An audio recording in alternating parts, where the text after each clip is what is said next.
हे दोस्तों, आज हम आपके लिए लेके आए एक सच्ची घटना पर आधारित काफ़ी रोमांचक कहानी जो कि राजस्थान की है। तो चलिए शुरू करते हैं। रात के तकरीबन 9 बजे होंगे।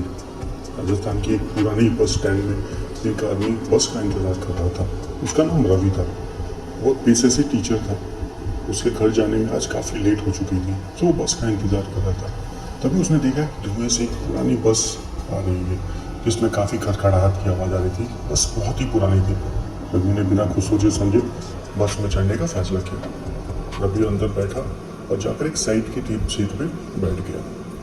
तभी वो बैठते ही उसके दिमाग में ये बातें चल रही थी कि यार बस में तो कुछ ज़्यादा पैसेंजर भी नहीं दिख रहे और ठंड भी काफ़ी लग रही है। तभी उसने देखा कि एक लड़की आकर उसके सामने खड़ी हो गई। पूरे वाइट ड्रेस में, बड़ी बड़ी चोटियाँ, बहुत ही खूबसूरत सा चेहरा और बहुत ही शांत। वो रवि के साइड वाले सीट पे जाके बैठ गए। तभी कुछ देर बाद रवि ने लड़की से पूछा, आप कहाँ जाने वाली? लड़की ने काफ़ी धीरे स्वर में बोला, मुझे बांसवाड़ा जाना है। बोलते वक्त लड़की का चेहरा बाहर की तरफ दिख रहा था। वो लगातार खिड़की से बाहर देखी जा रही थी। रवि ने ज़्यादा ध्यान नहीं दिया और अपनी तरफ मुड़ गया। कुछ समय बाद लड़की रवि की तरफ मुड़ी। उसने बोला, जब बस दोबारा चालू होगी आप पीछे मत देखना। रवि मुस्कुराया और बोला, क्यों? पीछे भूत है क्या? और हंसने लगा। लड़की ने कुछ रिप्लाई नहीं दिया और फिर से खिड़की के बाहर देखने लगी। बस चलने लगी। कुछ देर हो गए। रवि आराम से झपकी ले रहा था। अचानक से बस रुकी। सभी लोग जग गए कि क्या हुआ। रवि की आंखें खुली तो उसने देखा कि वो लड़की गायब है। वो डर गया। उसने कंडक्टर को बुलाया और बोला, अरे ये लड़की कहाँ गई? कंडक्टर ने बोला, कौन सी लड़की? उसने बोला, अरे ये तो मेरे बगल में ही बैठी थी जो वाइट ड्रेस में थी। कंडक्टर ने बोला, अरे सर क्या मजाक कर रहे हो, आप तो शुरू से अकेले ही थे यहाँ पे। रवि काफ़ी डर गया। उसे लगा कि यार ये लड़की तो मेरे ही पास थी। तभी उसने नीचे गिरे हुए दुपट्टा उठाया और कंडक्टर को बोला, यार ये उसी की तो दुपट्टी है। कंडक्टर बोला, कौन सा दुपट्टा? सर आपने बहुत बुरा सपना देखा होगा। तभी रवि ने अचानक से सिर बाहर निकाल कर देखा कि बड़ा सा बरगद का पेड़ उसे दिखा और एकदम सुनसान किसी की रोने की आवाज़ें सुनाई देने लगी। रवि काफ़ी बुरी तरीके से डर गया। उसने खिड़की बंद कर ली।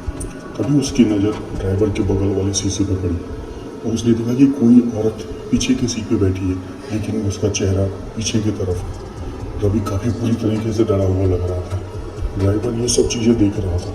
उसने इशारे से रवि को अपने पास बुलाया और बैठने को बोला।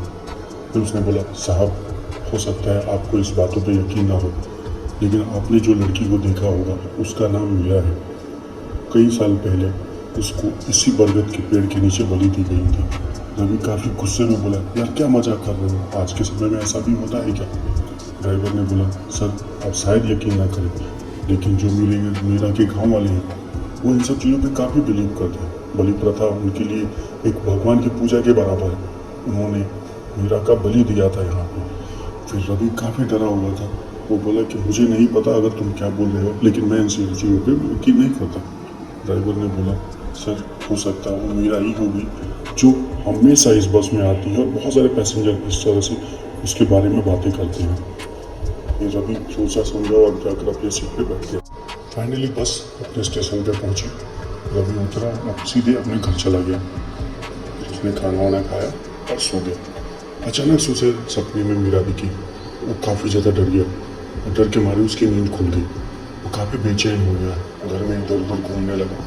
फिर उसने डिसाइड किया कि मैं मीरा के बारे में और ज़्यादा डिटेल्स में जानूंगा। मैं उसके गांव जाऊंगा, उसके बारे में पता करूंगा कि आखिर ये मीरा है कौन। नेक्स्ट डे रवि मीरा के गांव पहुंचा। उसने देखा और सरप्राइज हो गया कि उसने जितने भी लोगों को बस में देखा था वो सारे के सारे वही थे। एक आदमी आया और रवि को बोला, अरे सर आइए मेरे घर चलिए, आप चाय कॉफ़ी पीजिए, आप हमारे मेहमान हैं। रवि काफ़ी ज़्यादा शॉक और सरप्राइज था। वो उसके घर गया, चाय कॉफ़ी पिया। फिर कुछ समय बीता, लोग बातें करने लगे, सब कुछ यूजुअल लग रहा था, बट रवि के लिए काफ़ी ज़्यादा सरप्राइजिंग था। शाम का वक्त हुआ, उन्होंने रवि को खाना वाना दिया। रवि ने खाना खाया और जाके सो गया। जब रवि की आँख खुली तो वो खुद को उस बरगद के पेड़ के नीचे टंगा हुआ दिखा और वो सारे लोग हाथ में मसाल तलवार लिए खड़े थे और कुछ बोल रहे थे, आज इसकी बलि चढ़ेगी। रवि पूरी तरीके से डर चुका था। उसे समझ में नहीं आ रहा था कि ये हो क्या रहा है।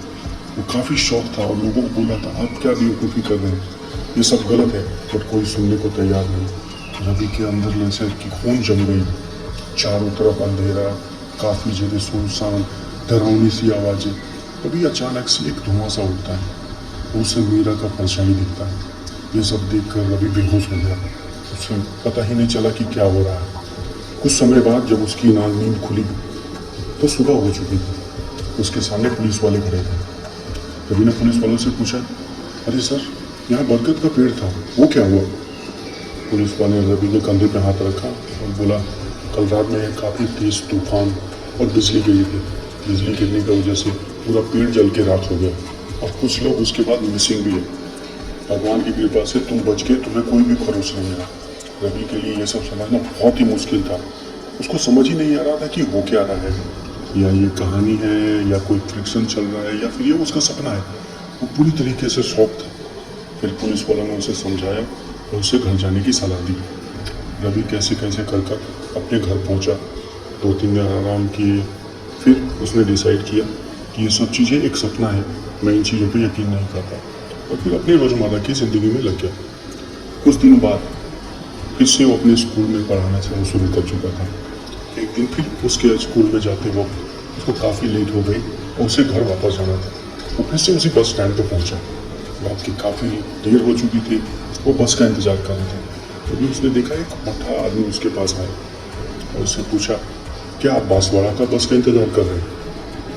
रवि ने काफ़ी शौक से उसको देखा। उसने बोला, हाँ, आपको कैसे पता?